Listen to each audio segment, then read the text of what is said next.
Ready Marathi लघुलेखन 80 शब्द प्रति minute. Start. परिच्छेद आदर्श गाव ही संकल्पना अतिशय महत्त्वाची असून राज्याचा सर्वांगीण विकास करण्याच्या दृष्टीने ही योजना यशस्वी होणे आवश्यक आहे।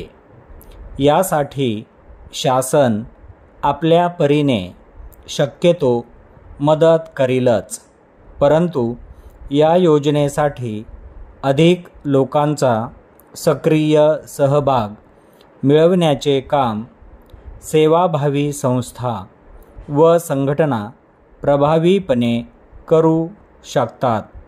म्हणून अशा सेवाभावी संस्था व संघटनांचे सहकार्य आपल्याला घेतले पाहिजे, असे प्रतिपादन मुख्यमंत्री यांनी मंत्रालयात झालेल्या आदर्श गाव विकास कार्यक्रमाचा आढावा घेण्यासाठी आयोजित केलेल्या बैठकीला मार्गदर्शन करताना केले।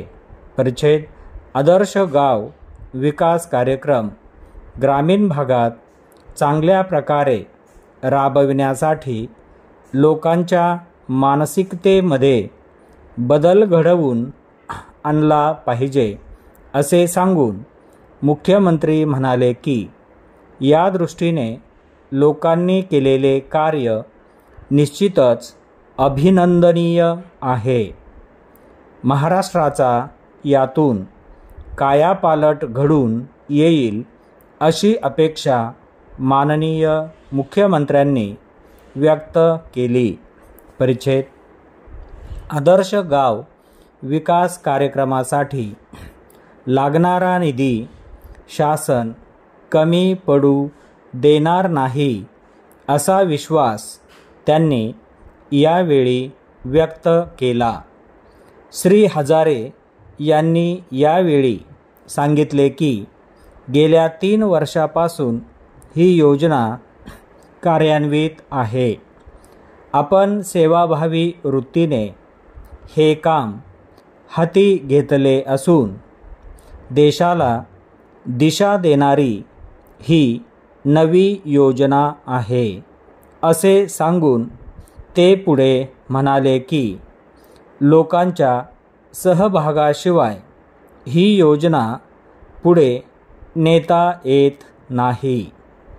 काही गावांचे आराखडे पूर्ण झाल्याबद्दल समाधान व्यक्त करताना ते म्हणाले की निसर्गाच्या देणगीचा उपयोग करून ही योजना राबवावी।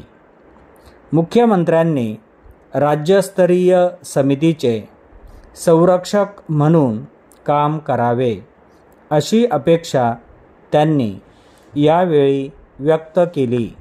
परिच्छेद मुख्य सचिव यांनी राज्यातील सर्वात महत्त्वाची योजना म्हणजे आदर्श गाव योजना आहे, असे सांगून सर्व विभागातून आलेल्या योजनांपैकी काही योजना राबविण्यात येतील व या कार्यक्रमाचा लाभ अगदी शेवटच्या माणसापर्यंत पोहोचेल अशा रीतीने कामाची वाटणी करू, असे सांगितले।